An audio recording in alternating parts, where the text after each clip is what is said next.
I'm 54 years old. I'm 6'1" when I'm fully assembled and weigh about 230 pounds.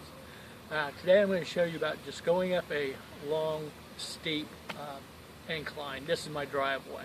And it'll be steeper than it'll appear on the video, but it is fairly steep. I've had a car slide down this thing in the winter when there's ice and stuff, so it's a lot steeper than it looks like on the video. But the way I manage this driveway when I'm in my wheelchair oftentimes is I'll actually go backwards. Like if I've got to go down here and check the mail at the road and stuff, which is handy. I got my little clip on my bag and put mail on it. What I do is I just basically go with do this backwards. I'll go up backwards. I can manage the whole thing. Now this is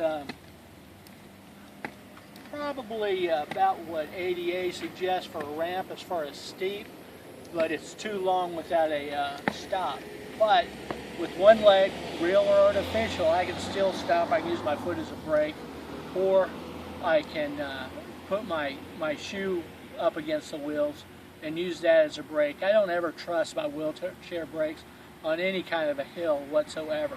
Also, by using this method, I can go all the way up the driveway, but I do the same thing coming down. I'll come down forward, and this is the way I bring my big trash cans, the 50-gallon trash cans that go down by the road that big machines pick up. I'll just come down and drag them behind me.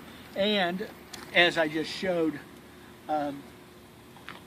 going backwards, I'll just pull it up and go up a couple feet.